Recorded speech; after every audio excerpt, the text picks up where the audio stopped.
So when I got back from Iraq and went through everything I did, I started attending college. I go to Pikes Peak Community College. And one of the many classes I took was a fiction writing class. Because when I write, I tend to bring out everything that's gone on in Iraq. And since my life after Iraq, there's like pre-me and pre-Iraq me and post-Iraq me. So I thought, oh cool, I get to take a fiction writing class and I'll write about, I don't know, aliens, dinosaurs, or orcs or something. So one of our writing exercises last week was write about a setting. Whatever it is, just for the next half hour, write a setting. And some people, I think one guy wrote about an elevator, one person wrote about being in a slave ship, and one person wrote about, I don't know, their bedroom. Well, I ended up writing, and when I looked back and read it to the class, I didn't really realize what was in it, but I guess I'll just read it, and you can tell me what the setting is. So, I read this out loud. So, heat eats through the Humvee, the kind of blue flame hot that emits from the stovetop before a frying pan is placed on it.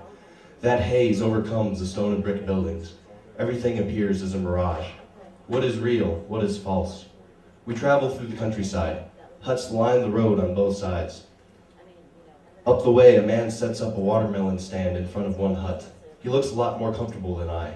Me with my boxers, brown t-shirt soiled with sweat, tan long-sleeved ECU top, because the uniform regulation says I can't unbutton my sleeves. Kevlar helmet with a strap that forms a permanent red rash that itches like hell across the top of my neck. Combat boots laced tight to the top. Green socks that go all the way to the knees. They too are soaked through. The hair is sticking to my leg. I'm also wearing a shrapnel-proof flak jacket, complete with 10-pound weights on the front and back for further protection. The outfit seems comical in this desert. The watermelon man glares at us as we zoom by. He with his sandals, white flowing robe, and red do-rag covering his face. So much simpler. Not yet 100 yards farther down the road is another man with another watermelon stand. He wears a blue do-rag, signifying another tribe.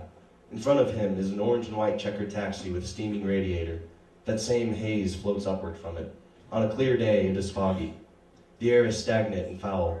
The natives here are long used to the smell, but to me, it is what a dog carcass that has baked in the triple-digit heat for a week would smell like.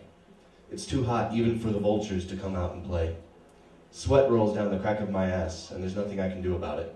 I can't roll down the window. If an explosion erupted, shrapnel could lacerate my neck, the only part of my body not protected by the vest. The inside of the truck is a sardine can. Empty bags of Chili Mac MREs roll around the truck, fighting for space, with the water bottles of piss also floating around. Sweat falls into my black-bagged eyes, already straining from 2 days of awake. The LT next to me has her eyes closed, but the sleep won't come. Instead, it is interrupted by crowds of flies zooming into the cut on her cheek, a wound made by her rifle when a faulty latch and a bump in the road loosed it onto her last night.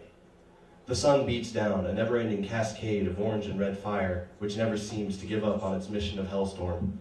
There are no thunderclouds with promises of rain on the horizon. Indeed, there is no horizon. It has been blacked out by oil-filled fires and sun-beaten haze.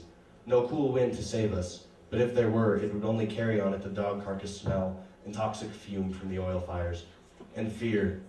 Fear of the loudspeakers that blare at all hours of the day and night, seemingly at random. Alien tongues lashing out at the American soldiers as the natives bow down and up and down again to the voice of their God. But oh God, my God, why am I here?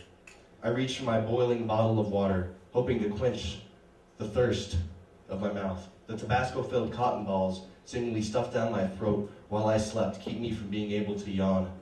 I know from experience, however, that no water will quench this thirst. Only my dream of waterfalls, of Rocky Mountain highs, of a woman's touch, of a bed of feathers instead of dirt will stop this thirst.